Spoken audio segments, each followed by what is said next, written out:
family of a man who drowned in Lake Ray Hubbard 3 months ago says they're not satisfied with the information given to police. Good evening. I'm Steve Eager. I'm Heather Hayes. The body of 18-year-old Daniel Erving was found 4 days after he left with friends to go to the lake. An 18-year-old boy goes to a lake with people he knows.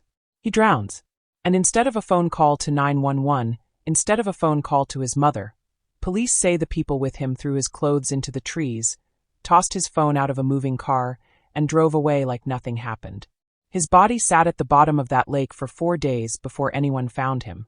This is the story of Daniel Erving. If this is your first time here, welcome to Case Watch. Go ahead and subscribe, and hit that bell icon so you never miss a case. Let's get into it. Daniel's story might sound familiar to some of you. Weeks before his death made headlines, a similar case broke out of Mississippi. A teenager named Nolan Wells went out on a boat trip with friends on the 4th of July and never came back. His body was found days later near a remote island, and his family is still fighting for answers. He went missing on July 4th, as they say. His body should have been there on July 5th. Why would it not appear to July 6th? And that's one of those things that's just not adding up. And the fact that if he stayed behind on the island, there were boats there, there were people, somebody had to see something. That's why it's not adding up. And that's what they're saying. It's just not adding up. Yes. And if he was there 2 days, somebody on the island would be able to verify that. 2 days and nobody's come forward and say, no, he was with us, or no, we saw him. It just does not make sense. Make it make sense. Yeah. 2 states, 2 grieving mothers, 2 groups of friends who came home without the boy they left with. Keep Nolan in the back of your mind as we go through this one. This all happened at Lake Ray Hubbard, a reservoir just outside Dallas in the town of Rowlett, Texas. There's a railroad bridge off Miller Road where teenagers have jumped into the water for years. Daniel was 18, a senior at Satchsa High School, an honor roll student, and a member of his school's swim team. He wasn't a kid who struggled in water, he was skilled in it. He was also getting ready to join the military after graduation. He had a plan for his life. On April 13, 2026, Daniel left home to go fishing and swimming with 19-year-old Lucas Roper and a younger teenager, reported as 16 or 17 depending on the source. Roper and Daniel had been in contact by phone beforehand, so this wasn't a random hangout, it was planned. The 3 of them made their way to that railroad bridge and jumped into the water. And that's where everything changed. Daniel drowned. Instead of calling for help, instead of calling his mother, police say Roper and the younger teen got out of the water, threw Daniel's clothes into a nearby tree line, got into Roper's vehicle, and drove off. As they drove, investigators say the younger teen threw Daniel's cell phone out of the window, allegedly on Roper's instructions, so it would never be recovered. Number 911 call. No knock on a stranger's door. No call to Daniel's mother, who had no idea her son was in danger. He was reported missing that same day. For 4 days, his family didn't know where he was. Then on April 17th, Dallas Fire Rescue responded to a report of a body floating in the lake near Marina Vista. It was Daniel. Detectives worked fast to piece together Daniel's final hours, learning about the phone contact between him and Roper, the trip to the lake, and the fact that Roper and the younger teen were the last people seen with him alive. The autopsy from the Dallas County Medical Examiner's office ruled his death a drowning manner accidental. But you failed to go back to the house you picked Daniel Erving up and tell this family that something happened. You threw out his clothes out of a moving vehicle. You threw out his cell phone in a moving vehicle. Eyewitness says that they never saw them with fishing rods. They saw them go, they're 2 white individuals with a black male, and then when they returned to the car, they did not see that black male. What, after 90 days, can this family call that? We can only call it murder. The fact that I have to have this mother endure another press conference to address this issue. We just want justice just like any other family. No matter the race, color, creed, or orientation, this mother should not have to look at the fact or look at the ashes of her son. Daniel should be preparing himself for his life in the military, as I was told. Daniel will never have that wedding, that child, whatever God had in store for him. It was taken. And yet there is a 19-year-old and a 16-year-old, Lucas Roper and Riley Johnson, who have been arrested with tampering with evidence.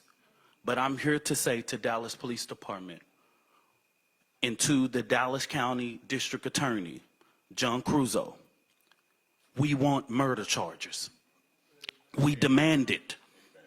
We want it now. On April 20th, just 3 days after Daniel's body was recovered, Roper sat down for a voluntary interview. He admitted he panicked after Daniel drowned and fled the scene. He also admitted he deleted every text and call between himself and Daniel because he knew there would be an investigation and didn't want to get in trouble. Detectives checked his phone themselves and confirmed the deletions were real. The younger teen corroborated the story, admitting he tossed the phone from the moving car on Roper's instruction, and showing detectives exactly where the clothes and phone had been dumped. So detectives had a fairly complete picture within days. And yet nearly 3 months passed before anyone was arrested. Daniel's mother said she was told police couldn't even ping her son's phone until after his body was already found, due to privacy laws. Community advocates, including Dominique Alexander of the Next Generation Action Network, publicly pressed the department for transparency during the wait. Daniel Erving was a son, a brother, a high school senior who had his whole life ahead of him. He was an honor roll student. He was a member of his swim team. On April 13th, 2026, Daniel Erving and 2 individuals went to Lake Ray Hubbard. That day, only 2 of those individuals returned. They returned home to their families, and Daniel Erving ended up on the bottom of Lake Ray Hubbard, never to see his mother or his family ever again.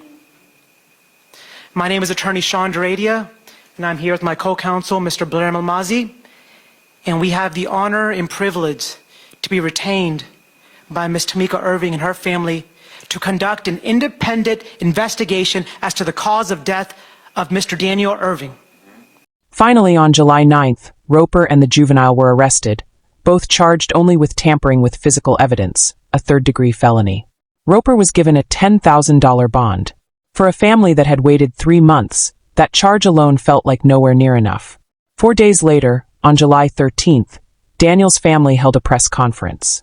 His mother, Tamika Erving, said any reasonable-minded person would ask why. If you're not guilty of a crime, you'd throw away someone's clothes, delete your messages with them, and never call their mother. She said simply that she wants justice for her son. I want to say thank you all for showing up to tell Daniel's story.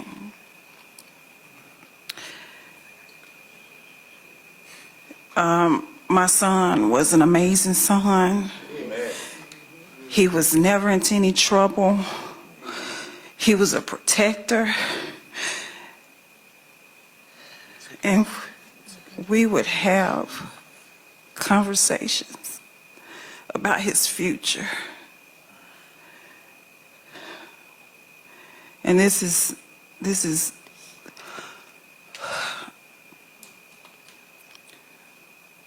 wasn't supposed to happen.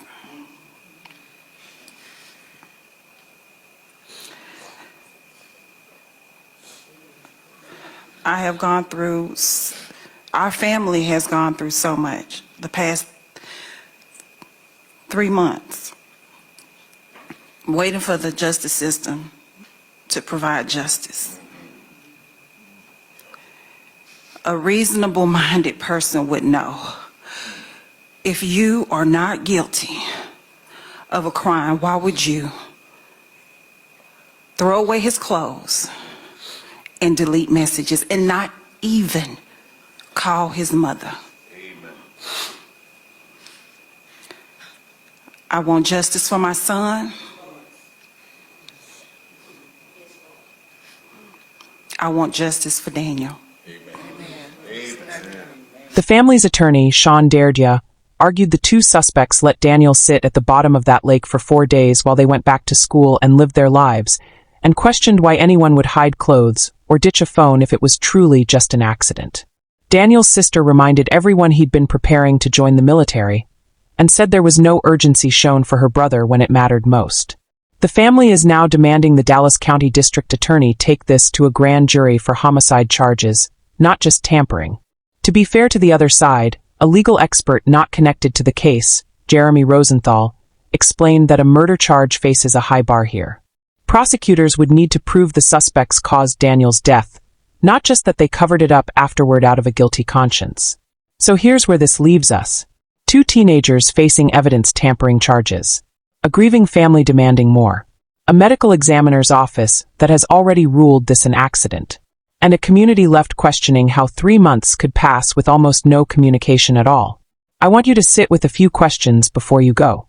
If you were in that water and someone you were with started drowning, what would you actually do in that moment? And once it was too late to save them, what does it say about a person's judgment, or their fear, that their very next move is to protect themselves instead of doing right by the person who just died in front of them? Is panic really enough of an explanation for throwing away a dead friend's clothes and deleting your messages with them? Let me know what you think down in the comments. Do you believe this was a tragic accident followed by 2 scared teenagers making terrible decisions? Or do you think there's more to this story that hasn't come out yet? Drop your theories below.